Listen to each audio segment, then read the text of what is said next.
Bienvenidos, comenzamos una nueva semana, qué lindo lunes, hoy día estamos empezando súper puntuales, 4 en punto de la tarde con este Piclase en el que nos va a llenar un montón de información en la cabeza porque eso necesitamos, recibir mucha información. Hoy día tenemos a un profesor excelente que nos va a hablar sobre literatura, cómo leer literatura, esa es la clase del día de hoy, ya se los voy poniendo ahí el título de la clase.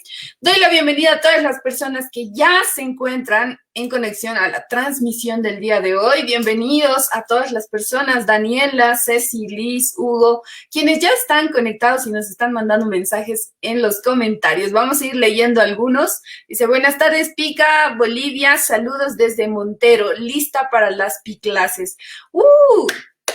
Bravo, desde Montero, bienvenidos a este Piclases. Espero que les guste la clase.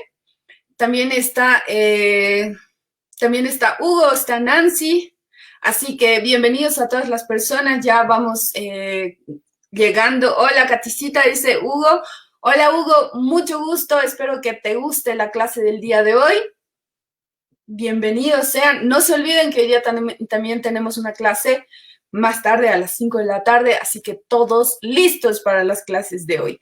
Vamos a dar la bienvenida ya nomás al profesor del día de hoy.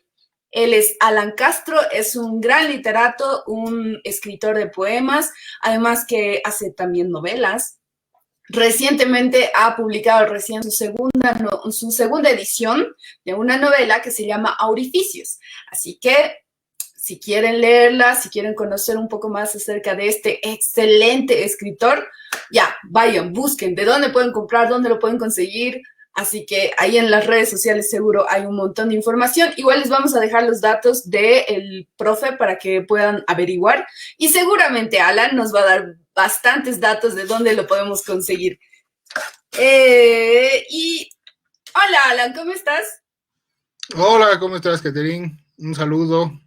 Saludos a todos los que nos están viendo. Qué gusto. Gracias por la invitación. No, pues para nosotros un gusto tenerte acá en el universo Pica y que hoy día estés en el Piclases para enseñarnos y darnos tips de cómo leer literatura. Sí, saludos a todos los piqueros aquí.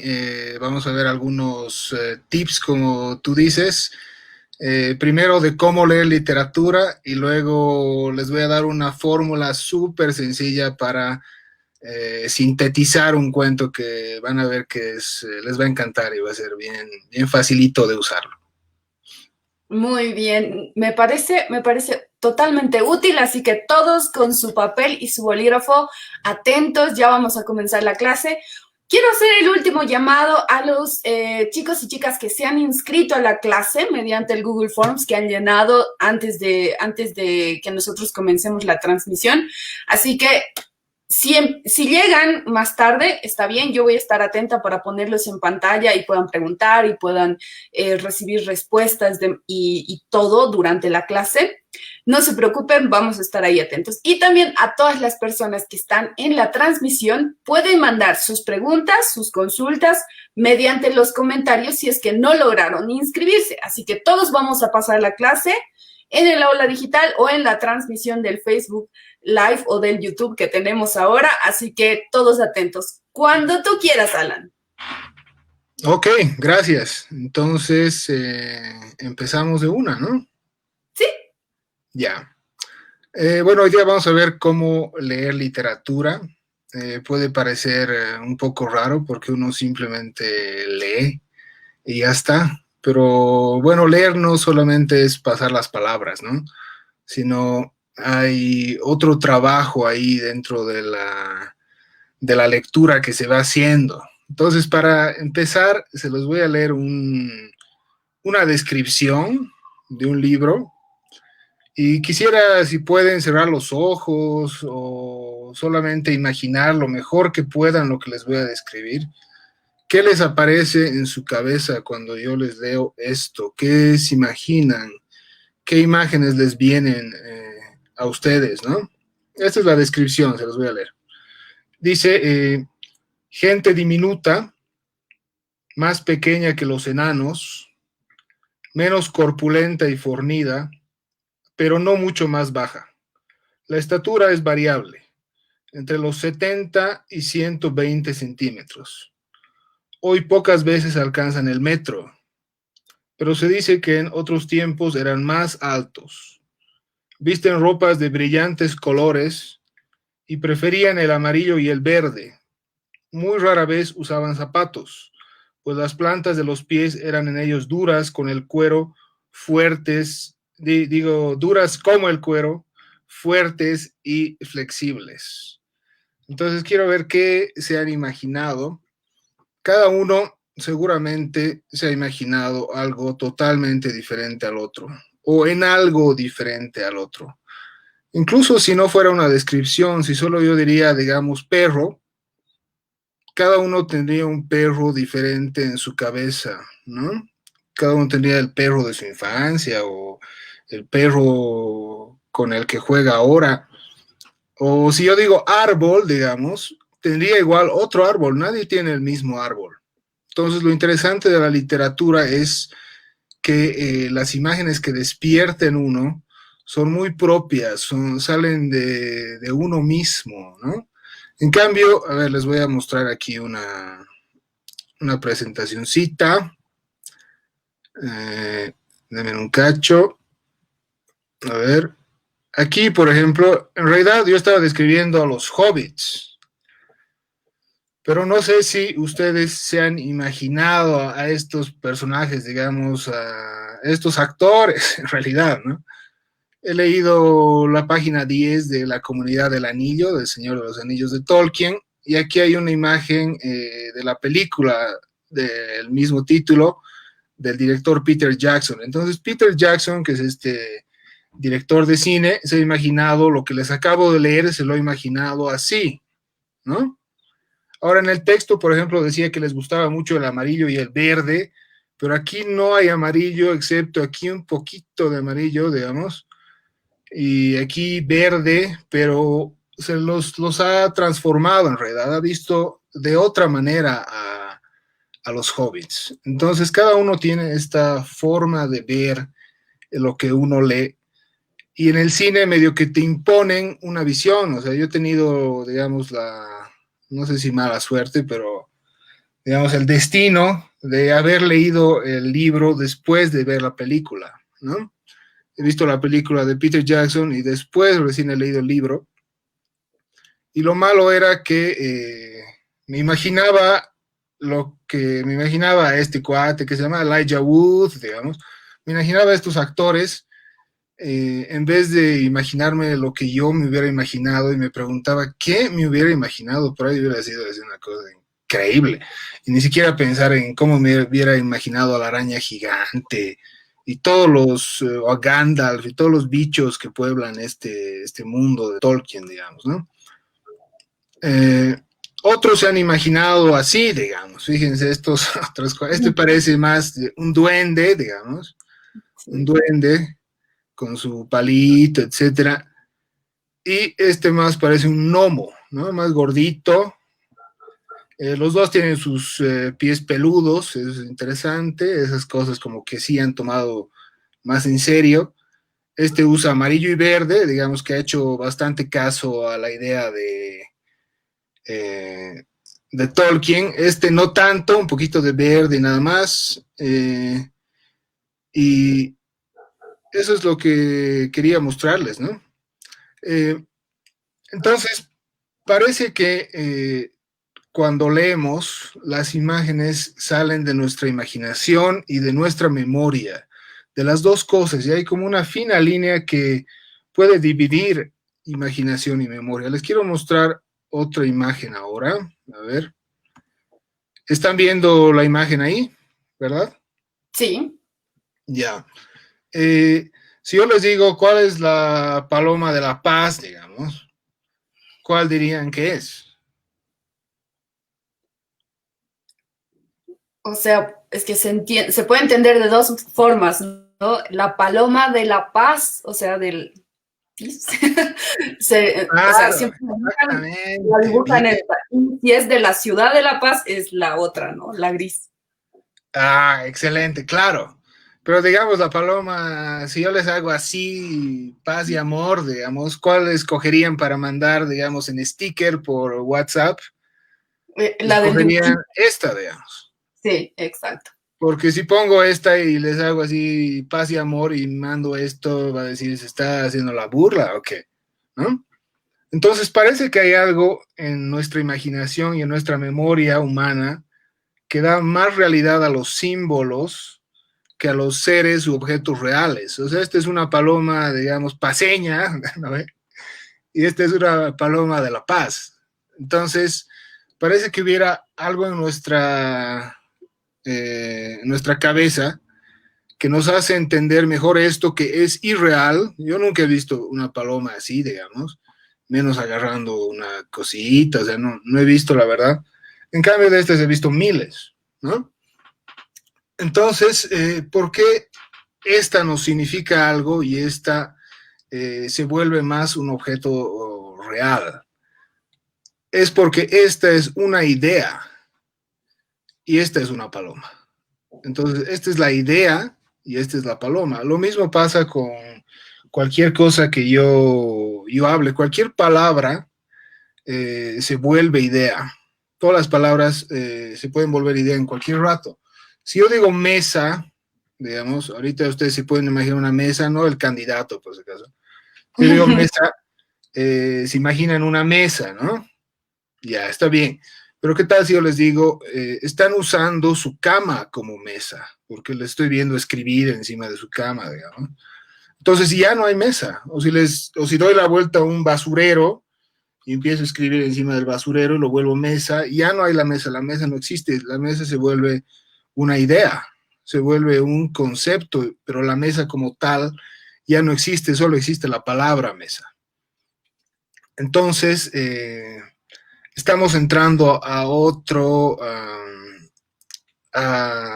dimensión, digamos, ¿no? Ya no es la palabra como el referente de esto, ya no es la paloma, la referencia de esto ya no es sino la referencia de esta paloma de la izquierda ya es paz, digamos, o paz y amor o lo que sea, pero el referente como tal desaparece. Es porque la palabra o la imagen, en este caso el símbolo, se ha convertido en idea, ¿no? Entonces, hay algo en la imaginación y la memoria humana que da más realidad a los símbolos que a los seres u objetos reales. Por ejemplo, les voy a mostrar luego un cuentito, vamos a ver. Parece que la obra, una obra de literatura, existe en nosotros antes de leerla, o sea, preexiste en nosotros. Solo tenemos que descubrirla, ¿no? Es un poco necesario descubrirla y al mismo tiempo esa obra está oculta en nosotros. Cuando leemos algo, eso que leemos se revela en nosotros, pero esas palabras ya estaban, o sea, esas imágenes en realidad ya estaban ahí. En el plano de nuestra sensibilidad, una cosa que hemos mirado en otro tiempo, si volvemos a verla, nos devuelve todo lo que alguna vez hemos puesto en esa cosa al verla. Nos trae el tiempo en el que lo hemos visto y nos devuelve algo que parecía perdido también. Incluso si es que no sabemos qué significa la palabra, algo nos trae, ¿no? Una palabra escuchada o leída hace tiempo contiene entre las sílabas, y fíjense que no estoy diciendo palabras, entre sus sílabas ya contiene la resonancia de otros tiempos, de otros momentos en los que la hemos escuchado, hemos leído o hemos sentido incluso la palabra, ¿no? Entonces, por ejemplo, si yo digo machucho, aquí, ¿quién va a decir? Yo nunca he escuchado esa palabra, machucho, pero algo se imaginará. Un macho medio raro, o en realidad creo que es, no me acuerdo qué es exactamente, pero creo que es el que mata a los toros en la corrida de toros, por ejemplo. Entonces, ¿qué idea nos da machucho? Ya entre sus sílabas ya encontramos algo. Si yo digo clepsidra, algo se imaginan. Hay algo ahí entre las sílabas que les susurra, que les trae recuerdos, que les presenta una realidad, ¿no? Entonces las cosas, en cuanto las percibimos, pasan a ser en nosotros algo inmaterial, de la misma naturaleza que todas las preocupaciones o sensaciones de cierto tiempo o incluso del presente, y se mezclan con lo que estamos viendo ahora, ¿no? Por eso me he quedado con esta paloma. Y aquí hay una pequeña cita de Marcel Proust, acá, que quería compartir con ustedes, que dice: solo viene de nosotros mismos lo que nosotros sacamos de la oscuridad que está en nosotros y que los demás no conocen. El perro que ustedes se imaginan cuando yo digo perro, eh, solo lo pueden imaginar ustedes. Nadie más tiene ese perro en la cabeza. Nadie más. Aunque sea, digamos, un chapi blanco, que es el más común aquí en La Paz, digamos. Algo debe tener que solo ustedes lo están imaginando. Entonces, esa es la forma en cómo uno entra a la literatura. Uno entra para descubrirse a sí mismo casi. O sea, ¿qué imágenes me van a nacer si yo leo esta palabra? ¿Qué y por qué estoy imaginando semejantes cosas, no? ¿Cómo se imaginará mi amigo? ¿Cómo se imaginará mi familia? ¿Cómo se imaginarán todos los demás? Entonces ahí hay algo que hay que pensarlo y ver, y para eso sirve la literatura, para interiorizar en eso, ¿no? Entonces, un poco para entrar en materia, digamos, en literatura como tal, vamos a leer un cuento súper largo de 80,000 palabras, no, mentira, un cuarto súper cortito de, a ver cuántas palabras tiene, 1, 2, 3, 4, 5, 6, 7 palabras. Este es uno de los cuentos más cortos de la historia de la literatura. Es un cuento de Augusto Monterroso, que es un guatemalteco, eh, y que ha estado en La Paz. De hecho, Augusto Monterroso está aquí en La Paz. Creo que trabajaba en la embajada de Guatemala o de México, no estoy seguro, pero estaba por acá, me lo estoy imaginando ahorita caminando por la Plaza Murillo con las palomas, y ha viajado a Oruro en tren, por ejemplo, tengo esos datos. Ha visto una vaca golpeándose contra un carro y le ha encantado esa imagen, y ha escrito, bueno, un libro que se llama La Vaca, etcétera. Pero ahorita vamos a concentrarnos en este cuento que se llama El Dinosaurio.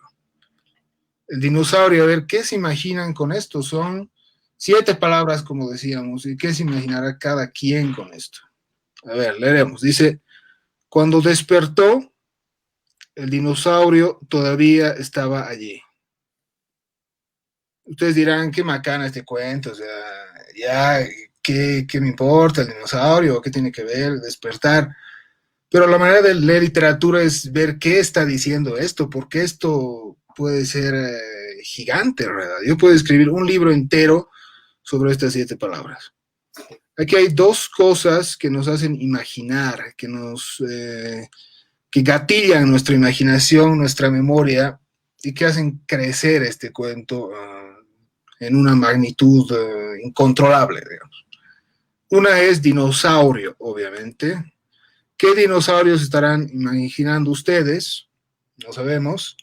Y otra es despertó, porque hay varias maneras de despertar, ¿no? Entonces, ¿qué significa despertó? Además, ¿quién despertó? ¿El dinosaurio? No, porque aquí hay una coma, ¿no? Entonces, cuando despertó alguien, el dinosaurio todavía estaba allí, ¿no?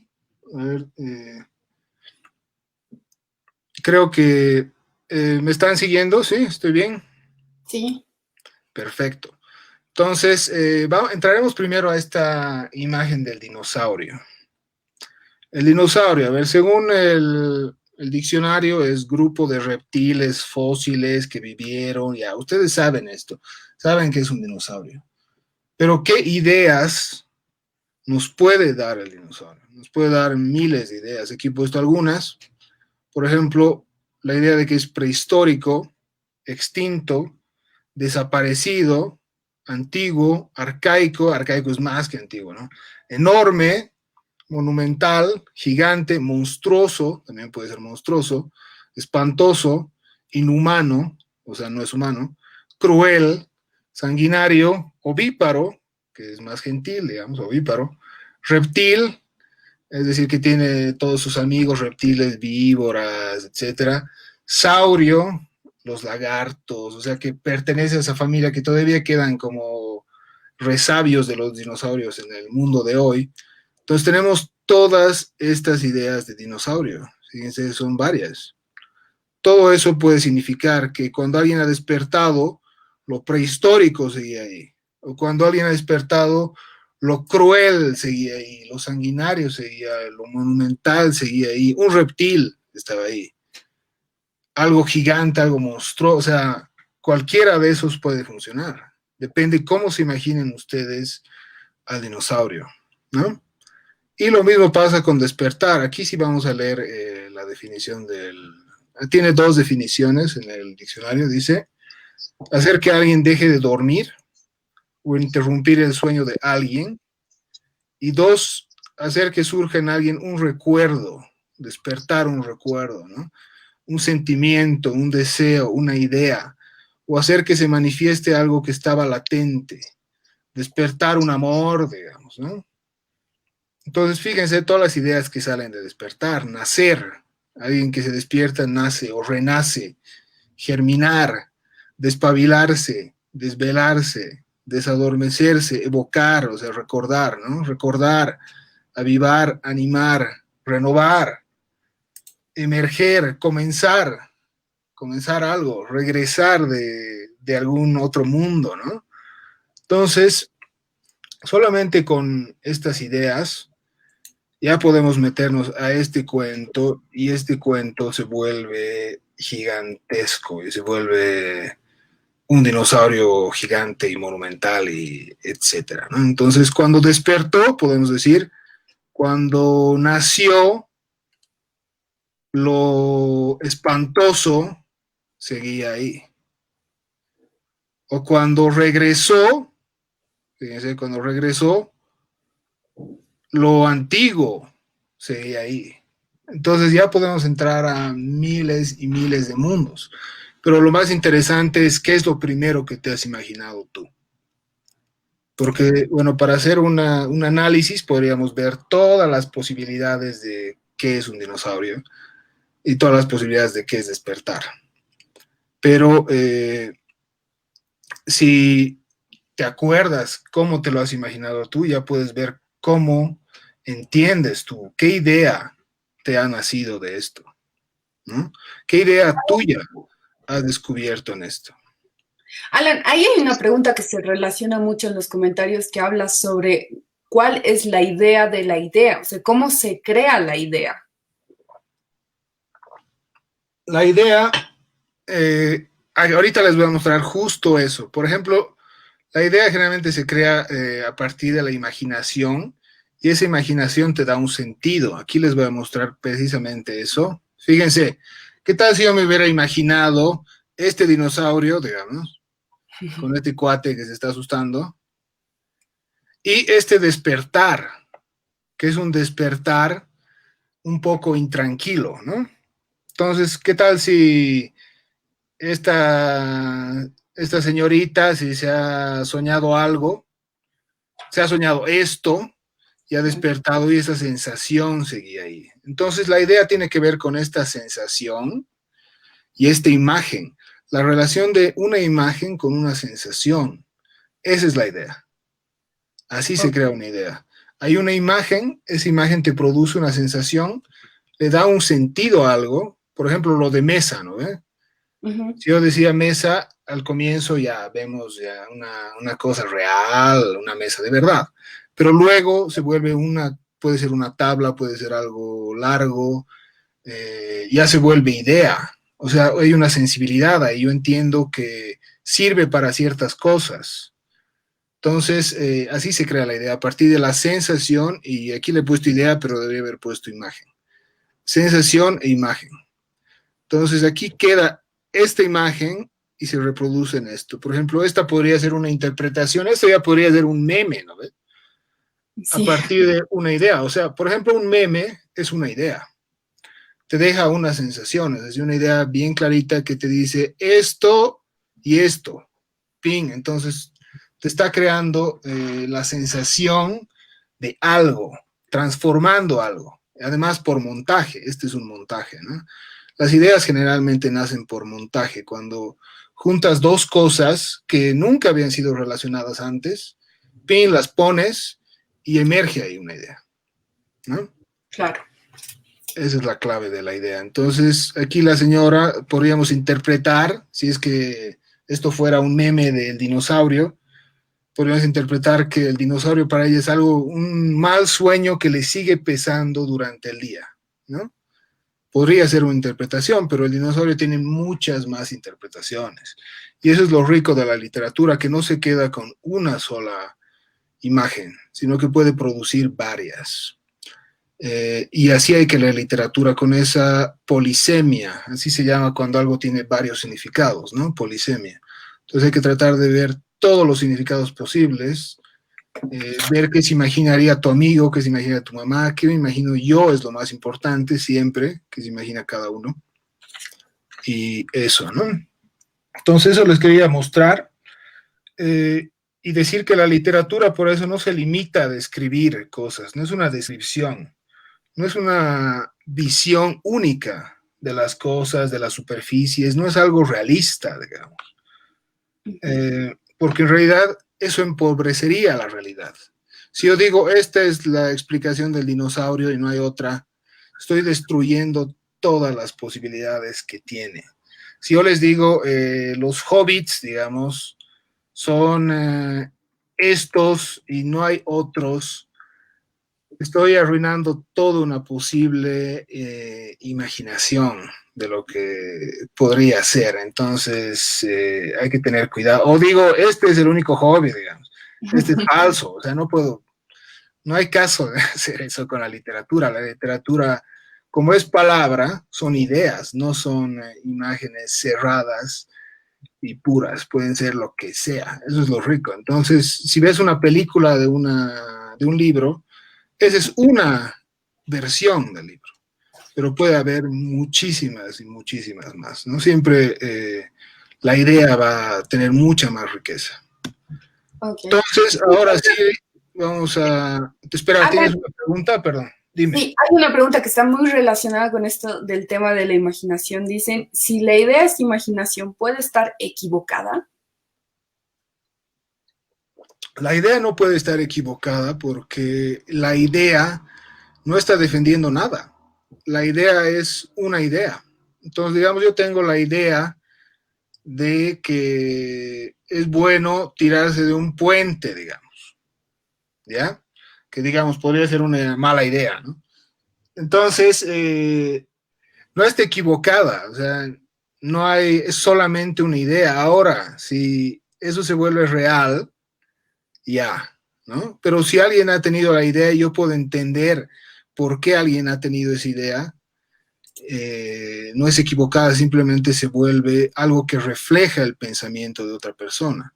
Ahora, cuando se vuelve real, puede ser que esa idea traiga problemas, o no los traiga, o traiga penas, o traiga alegrías, o traiga lo que sea, pero una idea no está equivocada, es algo que surge. Entonces yo tengo que entender por qué me ha surgido esta idea, qué está pasando, ¿no? Si es buena o mala o si va a servir para algo, si la quiero hacer realidad. Generalmente las ideas, cuando realmente nos importan y cuando nos enamoramos de una idea, porque siempre nos enamoramos de una idea, rara vez nos enamoramos, por ejemplo, de una persona, ¿verdad? Puede ser, pero primero es una idea esa persona. Luego ya nos damos cuenta que no había sido la idea que creíamos y ya nos enamoramos de otras cosas, ¿no? Pero la idea es lo principal, entonces no hay equivocación en la idea. Muy bien. Solamente vamos a hacer una pequeña pausita, vamos a recordar a todas las personas que tienen que tienen dudas o tienen algún comentario o algo que quieran decir. Ahí están los comentarios para que nos puedan dejar sus dudas. Y queremos dar la bienvenida también a Alexia, que está ya en la clase virtual desde hace ratito. Bienvenida Alexia, ya sabes, si en algún momento tienes consultas, dudas, algo, aquí está el profe para que nos pueda ayudar a resolver esas dudas. Continuamos, Alan. Perfecto, entonces ahora quería mostrarles esta herramienta. Sí, gracias, todo está comprendido. Bien sencilla. ¿Perdón? Ya. Entonces quería mostrarles esta herramienta sencilla para leer un cuento, una narración. Vamos a leer este cuento que ya no es tan corto como el anterior, es más largo, pero es nomás cortito, que se llama El Eclipse. Se los voy a leer así. A ver, dice: cuando Fray Bartolomé Arrazola se sintió perdido, aceptó que ya nada podría salvarlo. La selva poderosa de Guatemala lo había apresado, implacable y definitiva. Ante su ignorancia topográfica, se sentó con tranquilidad a esperar la muerte. Quiso morir allí sin ninguna esperanza, aislado, con el pensamiento fijo en la España distante, particularmente en el convento de los Abrojos, donde Carlos V condescendiera una vez a bajar de su eminencia para decirle que confiaba en el celo religioso de su labor redentora. Al despertar se encontró rodeado por un grupo de indígenas de rostro impasible que se disponían a sacrificarlo ante un altar que a Bartolomé le pareció como el lecho en que descansaría al fin de sus temores, de su destino, de sí mismo. 3 años en el país le habían conferido un mediano dominio de las lenguas nativas. Intentó algo, dijo algunas palabras que fueron comprendidas. Entonces floreció en él una idea que tuvo por digna de su talento y de su cultura universal y de su arduo conocimiento de Aristóteles. Recordó que para ese día se esperaba un eclipse total de sol y dispuso en lo más íntimo valerse de aquel conocimiento para engañar a sus opresores y salvar la vida. Si me matáis, les dijo, puedo hacer que el sol se oscurezca en su altura. Los indígenas lo miraron fijamente y Bartolomé sorprendió la incredulidad en sus ojos. Vio que se produjo un pequeño consejo y esperó confiado, no sin cierto desdén. 2 horas después, el corazón de Fray Bartolomé Arrazola chorreaba su sangre vehemente sobre la piedra de los sacrificios, brillante bajo la opaca luz de un sol eclipsado, mientras uno de los indígenas recitaba sin ninguna inflexión de voz, sin prisa, una por una, las infinitas fechas en que se producirían eclipses solares y lunares que los astrónomos de la comunidad maya habían previsto y anotado en sus códices sin la valiosa ayuda de Aristóteles. Entonces es un poco de humor negro de Augusto Monterroso. Y vamos a ver cómo hacer de esto una síntesis bien sencilla. Y pueden usar esto no solo para textos, para cuentos, sino para películas, para lo que ustedes quieran. Si encuentran 4 cosas que están aquí, este es un esquema narrativo, si encuentran estas 4 cosas en un texto, en una narración cualquiera, ya tienen una síntesis clara, un resumen, digamos, ¿no? Algunos dicen que el resumen está pasado de moda, etcétera.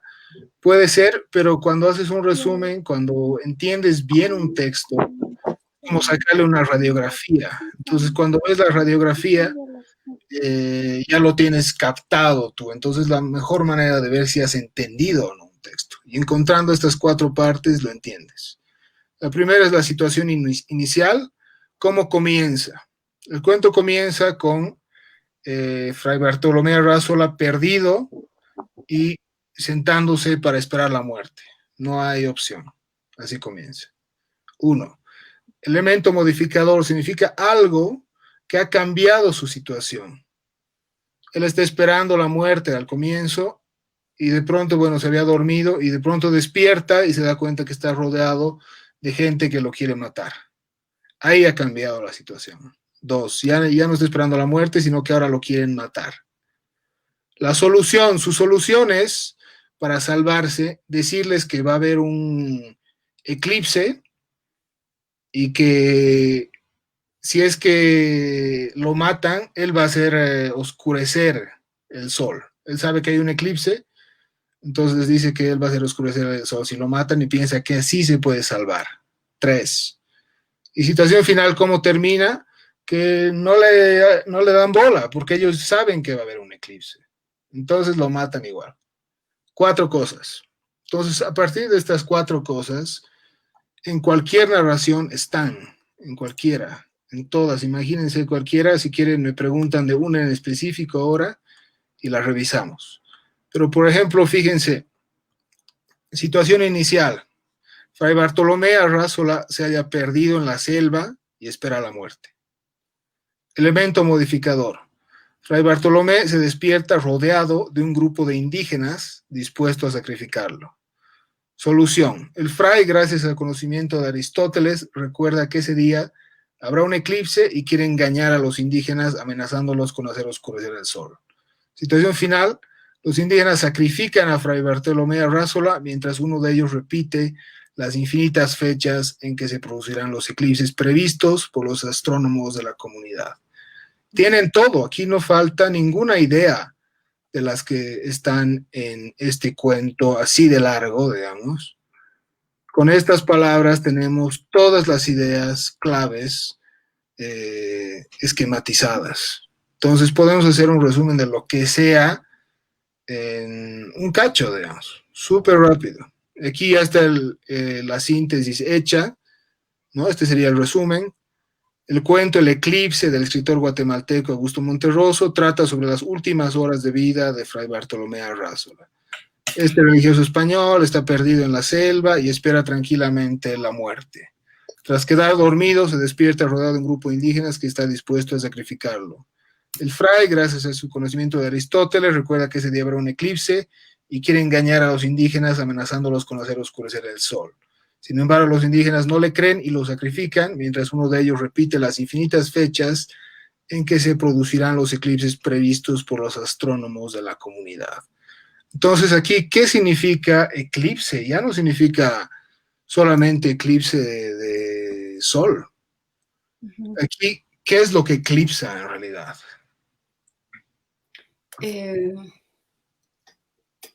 O sea, hasta donde yo puedo entender, como el eclipse es como un arma, ¿no? De amenaza que él utiliza para salvarse también, ¿no? Entonces, obviamente es como que él está mostrándose ser alguien majestuoso que puede hacer oscurecer el sol, pero es también su forma de defenderse de los otros que no conoce.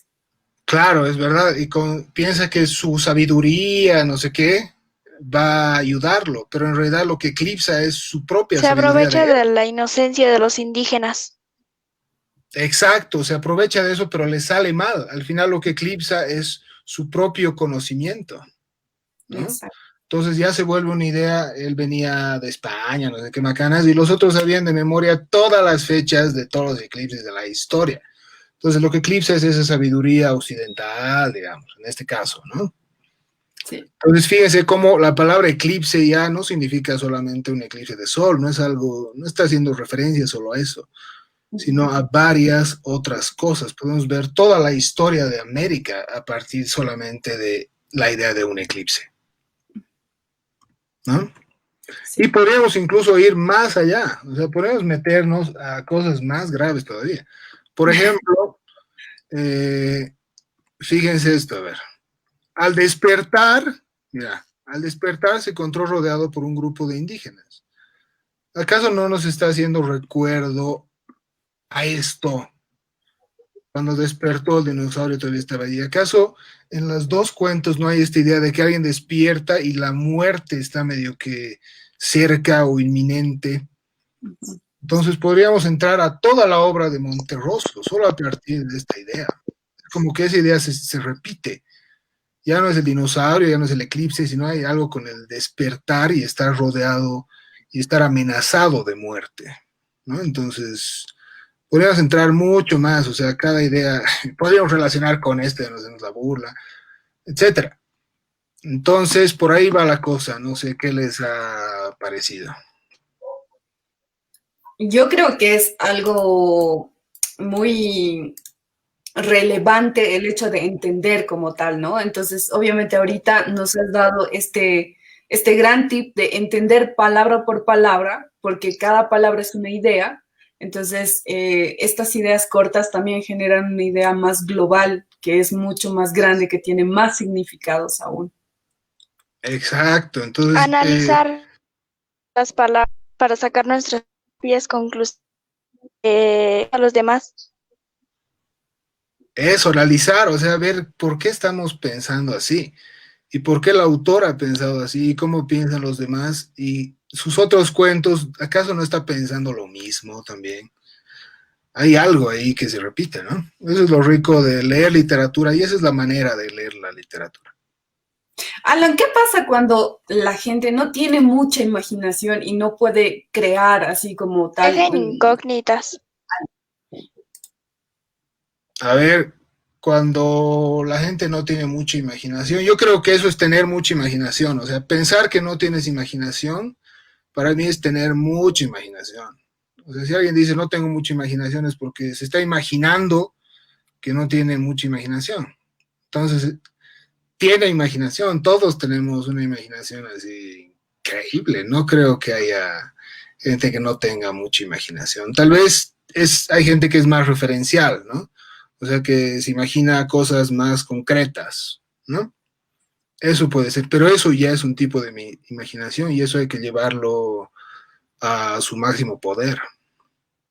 Ok, muy bien. Alexia, creo que tenías alguna consulta, tenías una pregunta.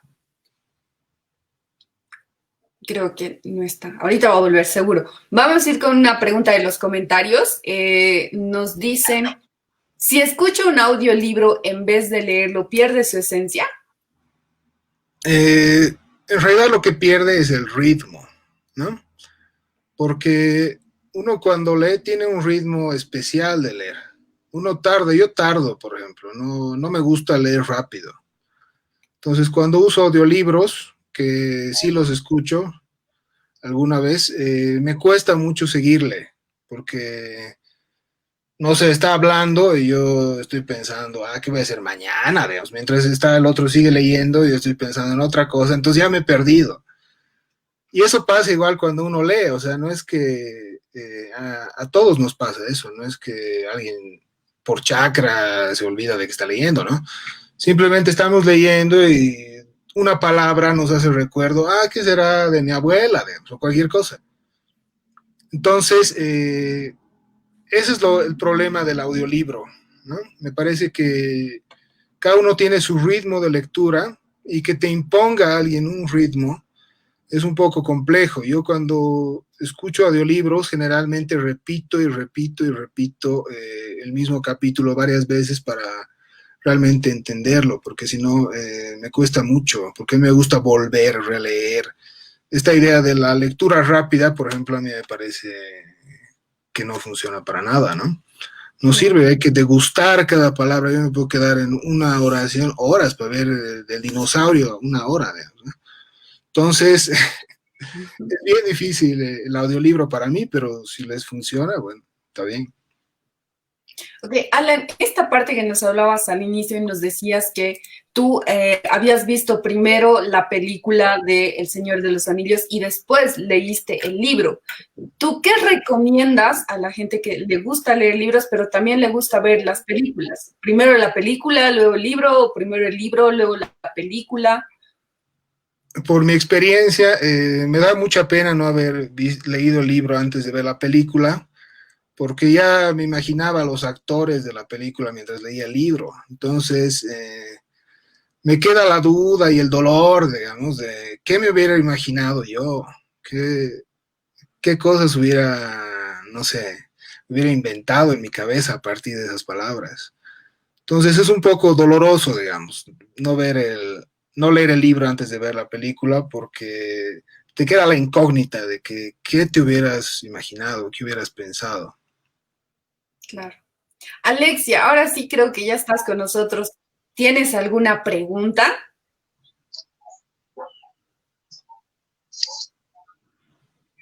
Mm,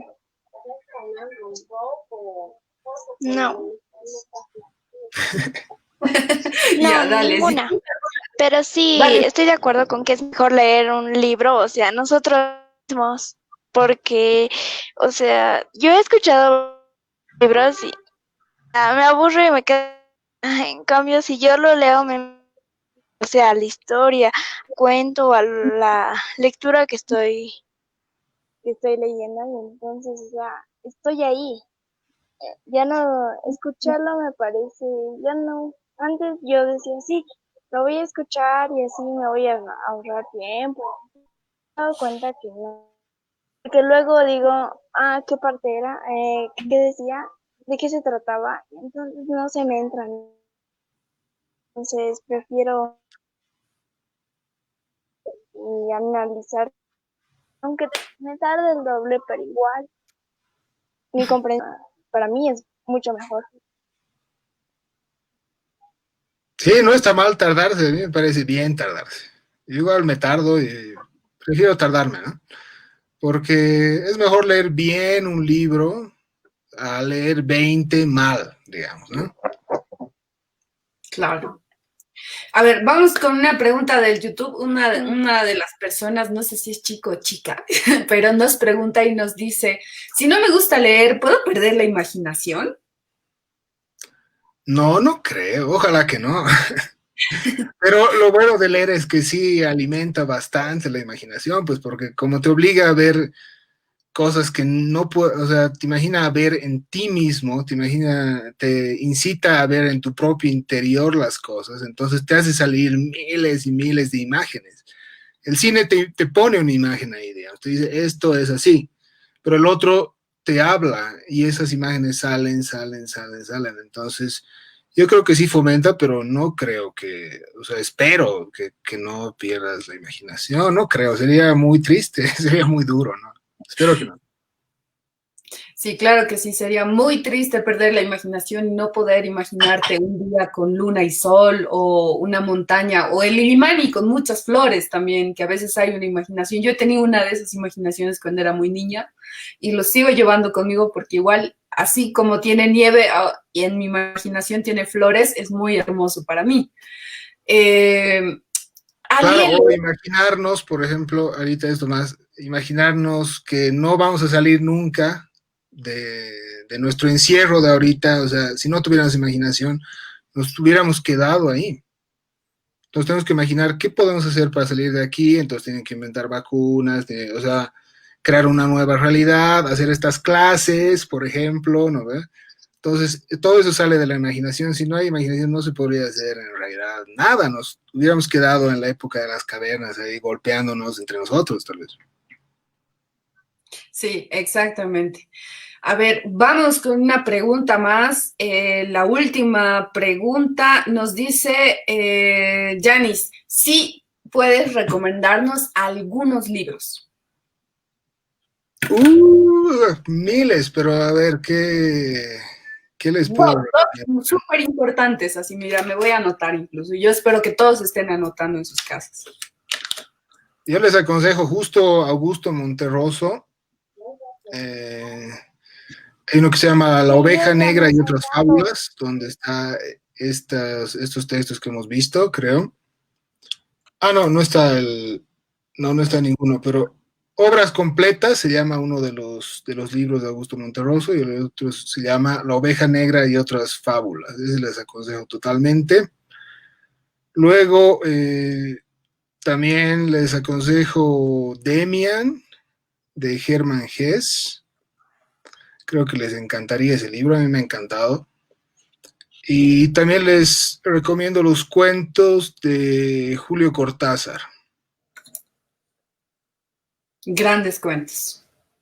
Sí, y si pueden también luego ya entrar a Jorge Luis Borges y a Jaime Sáenz, de aquí, por ejemplo, Vidas y Muertes de Jaime Sáenz o Imágenes Paseñas de Jaime Sáenz, grandes, eso sí que les recomiendo, así de una, ahorita vayan a comprar, ahorita, es increíble, gran libro.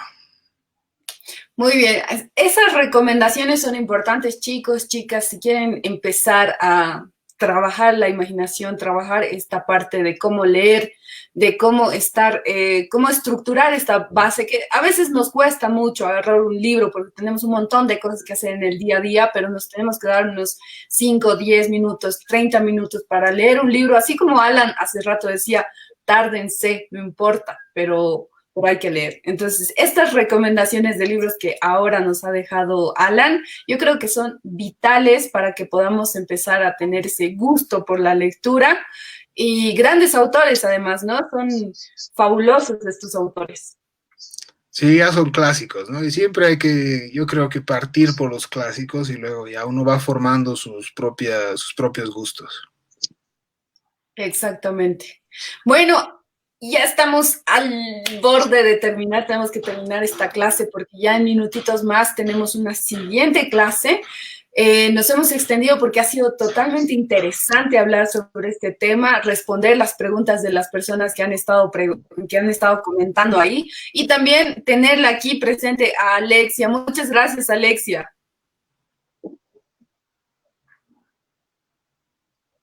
No, para mí un gusto y la clase buenísima y voy a tomar muy en cuenta los autores y títulos que mencionó. Súper. Alan, por otro lado, muchas gracias a ti por habernos impartido esta clase que ha sido muy excelente, ha sido totalmente con toda la información que nosotros necesitamos, los tips maravillosos para que sigamos emprendiendo este camino de la lectura.